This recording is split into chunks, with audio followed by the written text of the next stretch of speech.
Hey! Hey! Oh my goodness, Hey. it's Vadim Hey, hi guys. from Russia. Hey, I'm so sorry we went late. What time is it where you are? 4 o'clock in the morning. Oh my gosh, thank you so much for being up with us. We appreciate it. Yeah, absolutely. Vadim, здравствуй, как дела? Отлично, спасибо. Oh, okay. Are you guys talking about me behind my back? Yeah, absolutely. Yeah. Now, That's a code name and stuff. Yeah. I call you late. Yeah. so Vadim, you are a filmmaker, a videographer, and what else do you do over there? And what city are you in? I'm Moscow. I'm in Moscow right now. Okay. And, what I do, I'm actually also a photographer. I am an architectural photographer, cityscape photographer, and sometimes a landscape photographers, you know. Okay, very good. And you have a YouTube channel, and I encourage people to check it out and subscribe. You got some great videos on here. Let's see, you're Thank sitting you so at, much. you bet, 2.1 thousand subscribers, and I'm going to share some of these. And you have some instructional videos as well as a They're master mostly class. instructional and, you know, kind of short drone films. Yeah. And there's links the in ice stuff is just Ken sent it to me earlier today, and just it's so beautiful. And you said you shot most of that stuff with a Mini 2 or a Mavic Mini 2. Yeah, entire stuff was shot in the Mini 2 at minus 18 degrees. I mean, sorry for the I don't know Fahrenheit, but in Celsius, That's fine. Yeah, it's probably like 3 degrees. It's all or cold. something like that. Tell us a Cold, little. yeah. Tell us a little I bit, have Vadim. I have to sit in that car, the one which was you just showed. Yeah. And were you on like a frozen lake or something? It is frozen lake. It is biggest frozen lake in the world. You know, freshwater frozen lake in the world. I think, something like that. And how long were you guys out there filming? And what time of day is this? Give us a little bit of backstory here. This is intriguing. It's actually we filmed for 5 days. I think it's not whole thing. It's just you know, like a 2-minute cut of that. Mm-hmm. But we have like we've been there for 5 days, so we filmed for 5 days. So you guys are camping out on the ice? Yeah, no, No? not like that. Oh. We actually living in a nice kind of flat or something, or house. Right. It's just very near to the lake. It's actually very, very touristy area. And I try to portray it as a, you know, like a total empty area and stuff like that. But it's very, very touristy. It's one of the most tourist attraction in the wintertime in Russia, actually. Wow. On those shots where Chinese- you're going backwards, were you flying backwards or were you flying forward and you reversed the shot? I can't remember. Which one are you talking about? Through the icicles when you were coming through all those icicles. Yeah, I fly back I fly backward. Yeah. Wow. through the Okay. icicles. Yeah, And I do fly you FPV as well? back. No, I don't like FPVs. Sorry, guys. No. Hey, that's all right. That's all right. So, No, what kind of drones do you use mostly? through all the years, I probably use all the commercial, you know, like prosumer drones from DJI, from Phantom. I started from Phantom 3. I didn't use the Phantom 2 and Phantom 1 if it was like that before. I started from Phantom 3 and all of the drones up till, you know, the latest one, except FPV. That's not my thing. I don't know. And you it's okay to say that you have a relationship with DJI, right? Yeah, I do. I work with them on a contract base. Yeah, I do. You know, shoot film for them. Actually, those film are shoot for them, and they should release it sometime soon. I hope. Okay. Yeah. And we can say that sometimes you get the new technology, and we can't say what exactly. Yeah, I do have sometimes. It's actually it's not as often as I would like to, because we have different. Actually, they have a difficult to deliver drones to Russia because of the not commercial carriers like DHL, UPS, TNT, FedEx. They're not delivering to persons in Russia, so they have to use a different system. So it's not often as I like. As for example, if American blogger, YouTuber, or pilot will have a relationship with the DJI, they will probably send it much more, easy, much more quicker, and then they have those stuff, Yeah. What is the governing agency like the FAA? Who polices your skies over there? We don't have like that. We don't have anything like FAA. We have something like aviation ministry, which you have to apply for, get the registration, and have to get the permission to fly, as well as several others, like military stuff, like what's it called? Security, like national security stuff. There's a bunch of, bureaucratic and, like governmental authorities which you have to apply for to get the I won't say visa, but to get permission to fly. But we don't have the thing like you called FAA. Okay, so you can't apply for something and then blanketly be able to fly in places. You have to per job get permission. Yeah, absolutely, per flight. Is that for hobbyists as well, or just for professionals? Or do they make that distinction for anybody that has a drone? For everyone. If you want to fly a drone, you have to apply to fly it, no matter where. Wow. And even on private property? Even on the private property. Even on if you own like Mini 2 or Mini 1, which is below 250 grams, you have to apply for a flight permission outside of I'm sorry, in the cities, in the cities, but outside of the cities is the recent law passed that we can fly outside of the cities, but with any drone or it has to be under 250 grams. Any drone outside of the city in a specific areas, you can fly any drone below 50 kilograms. 30.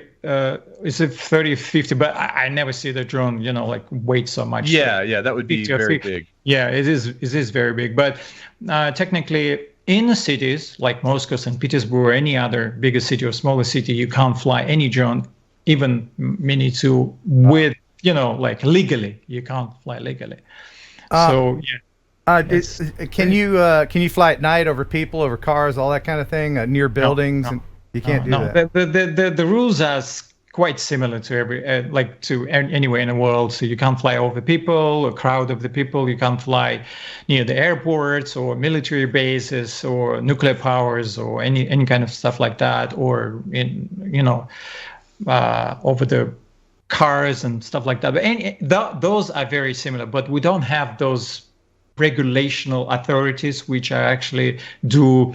You can apply and get the permission and fly anywhere. So, by the way, if there's anybody in the chat that has a question for Vadim or about what it's like to live, work, and fly in Russia, now's your chance. Go ahead. And Kelly, if you'll keep your eye on the chat, see any good questions that you want to mention. Russia does Vadim live? I see UL DSP.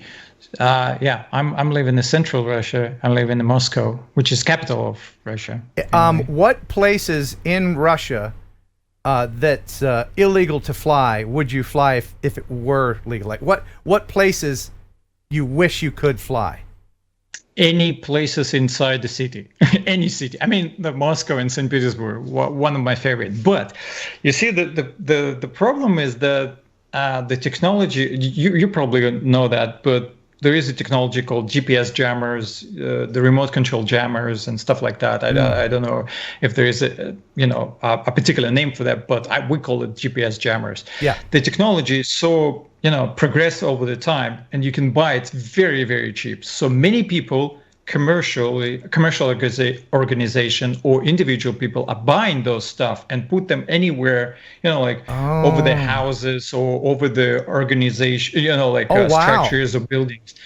And it's ruin everything. Even if you apply for and get permission to fly, and you actually have every paper, every bureaucratic procedure and stuff like that, and you're trying to fly, you can lose your drone. Your drone can fall out of the sky or lose connection and go away and fly away, something like that, because of that GPS jammers. And they don't regulate them because I've seen those things. They're the little boxes and they have the dip.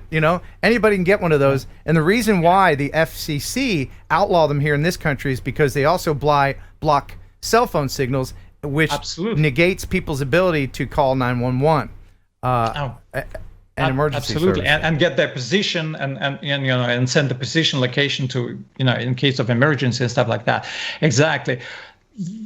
We have like a semi-clever system. They start to be to actually cut or jam the GPS above certain level height, like say 30 minutes or 20 minutes or something like that. So you still have a GPS on your phone and you can see your location and everything. But as soon as you go up like 20 or 30 minutes, boom, the drone lose connection. And it's like sometimes it goes to airport. So the drone thinks he's in airport and start landing anywhere. Oh man, like that. That's not and good. This is the worst. And Moscow is little bit okayish in that sense, but St. Petersburg is just a total nightmare. There's like a cemetery for drone. We call them a cemetery for drone because there's like so many people losing their drones and there's crashes and I don't know if there is anyone that's flying those days in St. Petersburg. See, that's the reason to fly FPV is you don't have to worry about the GPS. You're just flying. Yeah, absolutely. Yeah, but absolutely. these blockers not only block Wi-Fi and cell phone signals and GPS, but they also come really close to some of the frequencies. Video transmission. Yeah, it's going to mess it up. There's two ways, they block GPS first, which is actually one of the, I say easiest, one of the, I would say, okay thing to do, because you actually can, at least you can put your drone down below those limits of when the GPS start kicking off. And then but there is also remote blockers as well. I mean, the remote control, signal blocking. You lose your transmission. That's worse because you can see your drone just in front of you, but you can't see anything. You can't. And there's no way to predict where that stuff is. That's absolutely that's terrible. Let me go ahead and play another one of your beautiful videos here, and you can talk about what we're seeing while we're watching it here. This is Sand in the City, one that's called Sand in the City. Yeah. So where in the world is this, and what is this for? Can you guess where it is in the next few seconds? I don't know. Dubai. After this, is it? Because that could be anywhere. That could be Sahara. That could be any desert. But after that, you probably can guess where it is. After that, is this the Mini 2? No, it's Phantom 3. Okay. Pro. Yeah, it's an old, very very old video. I think one of the first. But the Phantom 3, man, that's a very capable. Light Bridge was so great. What a great upgrade from the 2, like night and day. I didn't have that 2, but I still believe that 3 is absolutely fantastic one. Well, the Phantom 2 didn't really have a video transmission. No. The Phantom 2 had a gimbal. That was its big thing over the Phantom 1. Absolutely. But unfortunately, I didn't. It's before my time. we have a few questions in the chat. Somebody wants to know if it's legal to do metal detecting. Dubai, by the way, where people go out and they use these metal detectors to pick up things in the sand and on the ground. I don't know why that's a question, but to be honest, I don't know. All right. Somebody else wants to know: can you get a permit the same day, or do you have to get the permit in advance? No, it's like up to 3 months or something. And then once you get it, can you have it for a period of time? Meaning, is it just for one day, or is it for you could fly for 2 weeks on one permit? I believe it's for a period of time. I never done that before, myself for personally for me. I shoot for a client, and the client do this kind of stuff, and sometimes they have like a 1 or 2 days before. For example, if I apply for 16th of August and it's rainy all day, what can I do? So it's actually for a period of a short. So it's a period of time. Yeah. So somebody wants to know if you've ever flown at Chernobyl. No, never. I never been there. I never flown. I've heard actually that it's pretty cool because people are gone mostly, and so animals and nature is taken back over. Would you fly at Chernobyl? Would you go there? Me? No, Vadim. Would you? Vadim, would I? To be honest, no. It's kind of creepy. Yeah. It's like, I don't know. It's creeped me out, to be honest. Have you ever seen this TV show called Chernobyl? Yeah. Oh, yeah. One of the best TV show, in the recent. Pretty accurate. They say it's pretty accurate as far as the show goes. It is pretty accurate. Believe me, the person who done the, what they called in English, all the set dressing is absolutely spot on. I mean, it's just like somebody from Russia done that, but I know that it's not the Russian guy. But anyway, it's absolutely fantastic. But it's so creepy. It's so creepy there. I know many people go there and they like this, and the vibe. For me, is just a little bit too creepy. Yeah, but the creep factor aside, it's still a lot of radiation there. It is. Yeah. I actually have to be with a Geiger counter. A meter. Yeah. Geiger counter. Yeah. At all time. So. How old were you when that happened? Was it 1998? I think it was. It was 80s, wasn't it? 80s. I think it's. Alexa. It was Alexa. Yeah. What? Oh, she's starting to talk to me already. Alexa, Hello. When did the Chernobyl accident happen? The Chernobyl nuclear accident occurred on April 26, 1986. Okay. 86. Yeah, I born in 75, so it was 11. No? Is it? I was 20. But I can't remember really, honestly. I mean, that affected... It was a tragedy. It is absolutely tragic. Were you affected directly? It was in a different country, though. Yeah. I mean, no, it was in USSR, which is, a bigger country, but now it's in Ukraine. But still, it's, I don't know, it's creeped me out. I was, do you remember 3 Mile Island, Pennsylvania? Kelly, do you remember that? Oh yeah. I was another nuclear meltdown. I was about within 100 miles of that when that happened. So, really? Yeah, I'm probably sterile from that, which is a good thing probably for the world. Do you have tail or something? I got a little prehensile tail growing back there. It's no big deal. Okay. Now, if you get to stay in Ken's room, you'll see it. Yeah, I swing from the trees. It's so easy. No, we're gonna play a game with you in a minute for fun and prizes called "The Guest Has an Unfair Advantage." And that's going to be fun. But let me play one more of your... do you have time to hang around for a little bit? Yeah. Can I just answer the question? Yes, the guy please. asked me, have you ever been to Kamchatka Peninsula? That's the place where I want to go. This is fantastic. Oh. But I tell you what, it's super expensive, even for Russia. What is it? Because the Kamchatka is very close to Japan. It's volcanic... volcanic land. Let's call it a volcanic land. So it's like a Hawaii,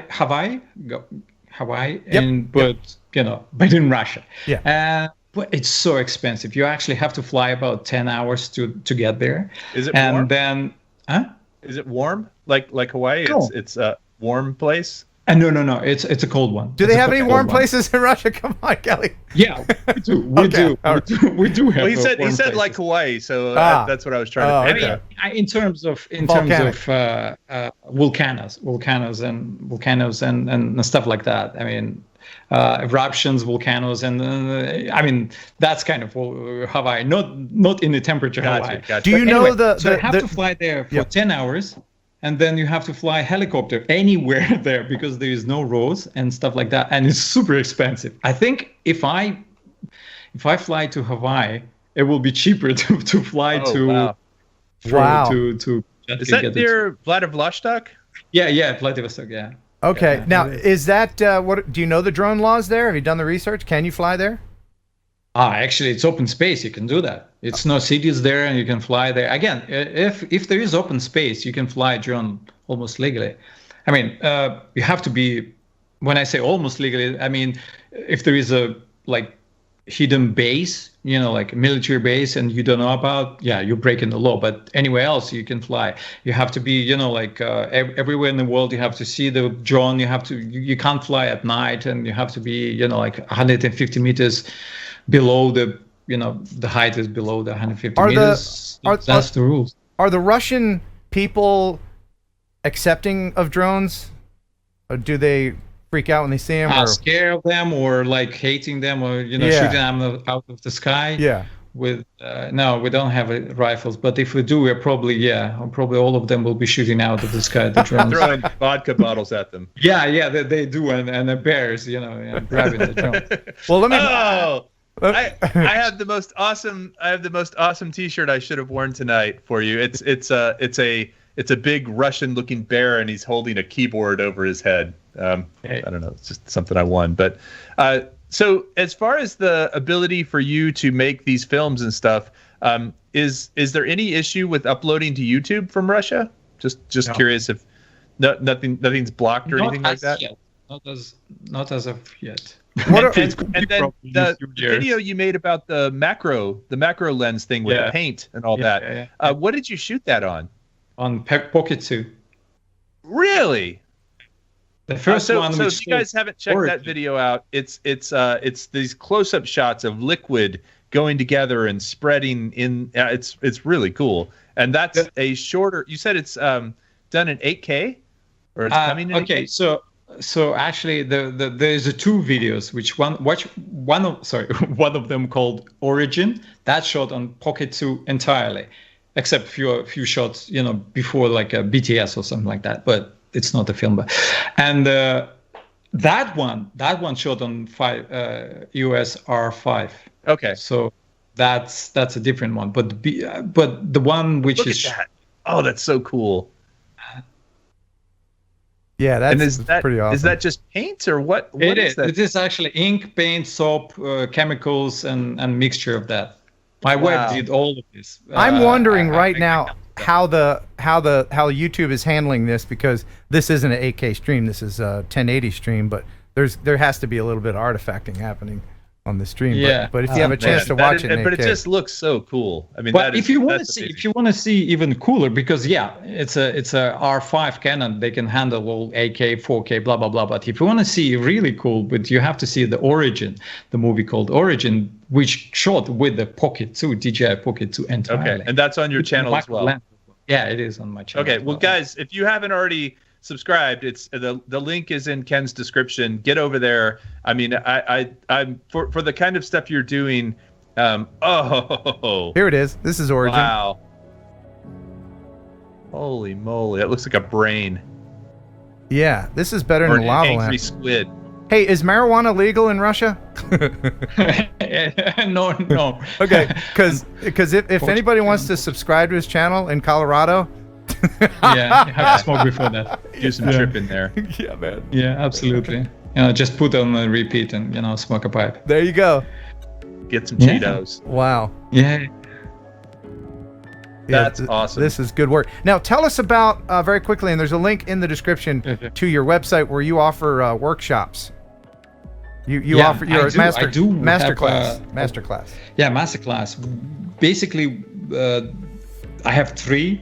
One of them is for photography, another one for drone photography, like post-processing and stuff. But the most recent and the most full, if I can say that, is a short drone film masterclass, where I, for about 3 to 4 days, I explain how to do and shoot the short drone films from the beginning to the end, from post-production and DaVinci Resolve and VFX, SFX, color correction and stuff like that, all from start again, from settings and some shots to some shooting and to the post-production and stuff like that. Good. That's There's awesome. a link in the description to that, and I'm going to share one more video from you, and please tell us behind the scenes with this one. What's going on with this? Where is this? This is absolutely astonishingly beautiful. That's where Luke Skywalker was. That's right. Yeah, it's actually in Island of Skye in Scotland. This is actually mixed of everything. This Icarus is actually tribute to Phantom 3, which I shot for like 2 or 3 years, and it's all there, all of the shot. This is Italy, which is Val di Funes, the place called Val di Funes. Amazing. It looks like this is Meteora, which is in Greece. Let me point something out to everybody watching this and who are blown away that this is a Phantom 3. You don't have to buy the latest and greatest, most expensive drone to get shots like this. It's all about location and post-production and color correcting, is it not, Vadim? Absolutely. Just take That's my Vadim's masterclass, and you could do this. You could do this with the Xeno. We need to, or maybe doorbell. Doorbell cam. Yeah, video doorbell cam. So this is compilation. So it's not in one place. So it's many places. Again, this is somewhere in France. So it's just a lot of places in there. I mean, not a lot of, but do you ever Russian come to the US, Vadim? Unfortunately, no. I didn't. I got a visa. We have to have a visa to go almost everywhere in the world. This is Iceland, by the way, Iceland. But I didn't. Iceland is like halfway. I mean, you were almost to the East Coast. Almost there. I can swim there, but or just kayak. Kayaking to there. But unfortunately, I didn't have my breakfast that time, so you should come over in August for What the FPV. Come to that event and then just stay until spin up, and then you can go home. Oh yeah, absolutely. That was a slick way of mentioning my Ken Heron. He got about $1 million in super chats tonight. He's flush. Okay, absolutely. Okay, we should do. Or you can hitch a ride with Moose and Squirrel. No, do you know what I'm talking about? Like he and I were no idea. Boris Badnoff. Okay, now don't. Badnoff? No. Well, you were doing Vadim. You were doing a wonderful Hollywood-inspired Russian accent. Would you like to hear that? Would you mind doing that? That was so awesome. Yeah, I will be answering the question of your game with this Russian accent, and I will be talking like a real Russian, like what you see and hear in the movies, and like a real Russian, like a guy from Moscow who knows what he's talking about. In Russia, we don't fly drones. Drones fly you. Yeah. Exactly, my friend. Exactly. Isn't that always the way? And you see all these wacky, over-the-top accents in movies, right? Yeah, that's great. Yeah. I see a few really great, but most of them is like that. Like, I'm a bad actor, so that probably was same. Thank you for I think one of the only times I've ever seen a Russian do a Russian accent.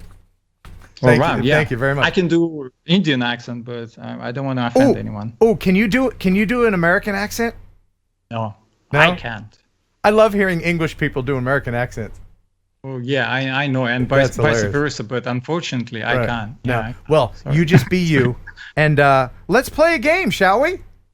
Absolutely. All right. Yeah. This is called The Guest Has an Unfair Advantage game, and please don't ask me anything which is American related, because I'm Russian. Oh no. This is all stuff that Russians should know.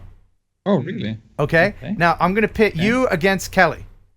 Okay, so it's Kelly the American against you the Russian, and it's all Russian stuff, so you should have the advantage, okay? But right now, what we're going to do is... Other way. Gotta go the other way. We're going to get people to say, pick me!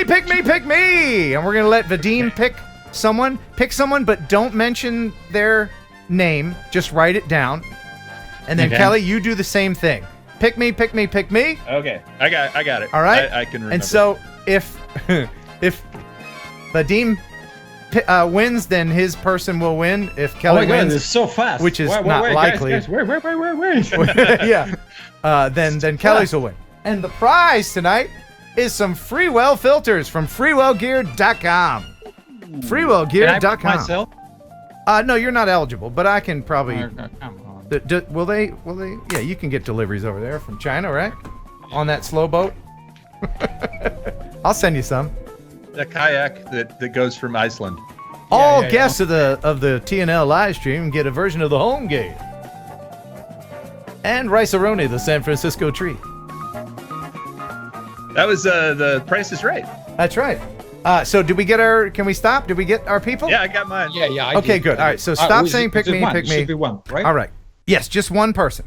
All right? Okay. So, should I play the over-the-top Russian music? Absolutely. Now that might be offensive. All right, so here we go. I will keep score. First question, and I'm gonna let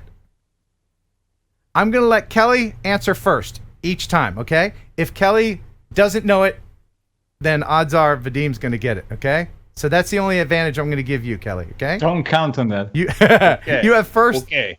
you have first right of refusal on the questions, okay? Kelly, which color is on the top of the Russian tricolor flag? That would be yellow. Oh! Incorrect. Chance to steal, Vadim. Which color is on the top of your Russian flag? Oh no! Oh, no! Do you know? He doesn't know? Oh my goodness, no. All right, we're still tied. No! Wait. Oh, oh no! Oh no! Oh no! He's looking around for the flag. Well, okay. Well, I did not see that one coming. It's white. The flag consists of 3 equal horizontal fields. The top is white, the middle is blue, and red is on the bottom. All right. I know that. Yeah, he knew that. He knew that. Yeah, absolutely. See, Yeah, and the problem is, look, and the reason why we're like, KGB how is do you know? watching. Well, no, you know what? Because us Americans, we're like, American flag this, American flag that. It's probably not that way in Russia, right? No, it's not like. He's got the Union Jack back there. Yeah, that's the flag I like. I like your flag. I like your Union Jack because I'm in previous job I was a designer. Those flags are awesome. Our flags is just 3. Yeah, it's kind of minimalist. It is. Yeah, it's like Arial, the font. Yeah, it is absolutely. Yeah. Who uses it? And I like Helvetica. Comic Sans should be deleted from God. history. Okay. Yeah. All right. Kelly, what year did the Soviet Union dissolve? That would be 1989. Wrong. Vadim, chance to steal. What year did the Soviet Union dissolve? Is it dissolved? Yeah, I think so. According to I have Google, no it is. idea. Oh no! Like a tablet in the water. Wow. Yeah, I know Wow. exactly. But 1998. 1989. 1991. 1991. Well, yeah. And we by the both way, said the same thing. I guess it goes without saying, please don't look at the chat because people are answering. And yeah. No, Yeah, but no, they're I don't. answering wrong. I don't. Okay. I don't. It stopped. It stopped for some reason. Okay. for me. Oh, good. Yeah. All right. All right. So nobody's on the board yet. All right. Next question. Name the Russian mystic and holy man who had a great influence in late Imperial Russia. That was Franz friggin' Ferdinand. Well, drop the friggin' part. Franz Ferdinand. Vadim? Frankenstein. No. Okay. The correct answer is. I know. Do you know it? I know. Do you know Yeah, it? I Okay. do. What is it? I can remember that. Oh, no. Shit. Wait. I think Franz Ferdinand was actually like I didn't mean to put you on the King of spot. Prussia or something, right? I thought No. they taught this Was stuff it? in Russian No way. elementary school. All right. No, it's Rasputin. Yes! Rasputin. Rasputin. Okay. All right. So that is 1. Not 4. Vladimir Putin, but Rasputin. No. Right. Yeah. Okay. But- This one should be easy, but Is it? this next one will be easy for you. I guarantee. Kelly, what are residents of Moscow called? Mosconians. No. Chance to steal, Vadim. Americans? No. Okay, Muscovite. That is correct. Yes. Muscovites. Muscovites. Yep. Okay. So that's 2 for Vadim. I'm glad But if he's you're on the from board. Houston, you're a Houstonian. So Houston. why? Yeah. Okay, here's a good And one. if you're from Colorado, you're a Colorado-stonian. Colorado Estonian. Kelly. Hey, by the way, hold on, Ken. Yeah. You want to know what the shortest word in the English language is? What?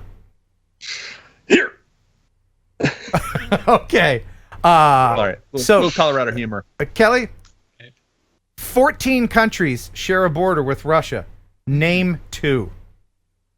Okay, Turkey and Kazakhstan. Over to Vadim. Vadim, name 2 of the countries that share a border with your country. America and Norway. Oh my God. China. Do you know? Okay. Do you know that we have a shortest border between America and Russia. The Diomede Islands, Little Diomede and Big Diomede, right off the coast of Alaska. All right. I did know that. Okay. If there's a little bit of water, okay, sure. You're right next door to Alaska, but name something that doesn't have a waterway between it. So you got Norway. Name one more. Belarus. Yes, correct. Yes. Belarus. Yes. Oh. All right. So we're gonna give that one to Belarus. Yeah. I'm rooting for you, man. All right. All right, Kelly, the longest railway in the world is in Russia. What is it called? Oh, hold on. It is Trans-Siberian. Correct. Yes. Kelly is on the board. And people in the chat are going nuts. Okay. Which country declared independence from Russia in 1917? Kelly? Give me a second. Looks like Vadim knows it, so you better get this right. Independence from Russia in 1917 would have been Latvia. No. Czech Republic. No, stop it. Czechoslovakia. Vadim, what is the correct answer? Finland? Correct. Yes, very good. All right. That's another one for Vadim. Keep those hands up, Vadim. I don't want to see any Google going on. Okay, three more. All right. Kelly, what is the Central Park of Culture and Leisure in Moscow normally known Gorky as? Park. Correct. Yes. God. Yes. And you remember that song? Gorky All the Park. way down to Gorky Park. Yes, so Kelly got that one. Listen to the winds of change. Okay, all right. I'm going to get a copyright strike.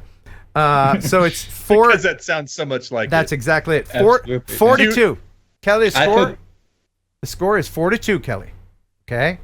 So you have to get these next two. And if we tie 42-0? Yeah. If you get the next two, Kelly, then we will flip the coin of destiny to decide the winner. Here's the next two, okay? What was the name, Kelly, of the first man to travel into space? Oh! No. I just watched. That's a good one. It wasn't Alan Shepard. He was the first American. Mm-hmm. Sergey. No. That's a great name, Sergey. Yeah. Yeah. I just watched a masterclass with Chris Hadfield, who's a Canadian astronaut. Yeah. And he was in the air with Scott Parazynski, your pal, Ken. By the way, Sergey was the famous Moscow mime. Really? Oh, yeah, yeah. I'm in space. I'm in space. All right, so who was the first man to travel into space, Vadim? It actually wasn't man. It actually was a dog. Okay. But the question is, wait, the man. I think I know the dogs. The dog's name was Sikin. Was it Sikin? No, the dog's name was Sergey as well. So what's the correct answer, Vadim? Yuri Gagarin. Yes, correct. Wait. Were you good? Okay. All right. I know. Yes. All right. So there's no chance. No chance for you, Kelly, to win. But I just Google glasses. I got Google glasses. Oh, so that's what it is. He's cheating somehow. All right. All right. Here's the last question for you, Kelly. Let's save some face, okay? Okay. What video game was created by Alexei Pajitnov? Tetris. Correct. Yes, very good. Yeah, and if I had just gotten the stupid border one, I don't know why I didn't think of Norway and final score 5-2. And wait a minute, 5-3. It was 2 a minute ago. Oh, yes, 5-3. Yes, I'm sorry, 5-3. You're sandbagging. I still win. My bad. He still wins. You still won, but I think Ken expected a shutout, and I did not get shut out. I actually did. All right, so Vadim, who is your winner? Who is my winner? Who did you pick? My winner is Nick Snyder. Nick Snyder. Congratulations, Nick Snyder. Nick Schneider. Make sure. Nick Snyder. Make sure that you email me here and remind me what you've won because I'm old and I forget things. Ken Heron Upload at gmail.com. Well, there you go. Okay, Nick Schneider, I know where you live, so send me this nice ND filters. We have ways of making you talk. If you don't want to have troubles with the Russians. Awesome. Thank you so much for being on with us, Vadim. I really appreciate your time. And I hope that people yes, check dude, out you're awesome. I really enjoyed checking out your channel, getting to meet you, and I will definitely be watching a lot more of your videos. So thank you for that. Thank you so much. Thank you so much, guys. All of his links are in the description. Vadim, thank you very much. Now, nighty night. Go to sleepies. Хорошо. Okay. Хорошо. Okay. We'll see. Hey, is there anything you'd like to say in Russian to any Russians watching before we go? Огромное спасибо, что пригласили меня на этот канал. Всем большое спасибо, что выслушали все и, собственно, что выслушали мое выступление. И огромное еще раз спасибо за то, что пригласили меня. Awesome. A small translation. Thank you very much. Wonderful. All right. Thank you very much for your time, sir, and good luck with everything. Thank you, guys. See you later. Bye. All right. Bye-bye.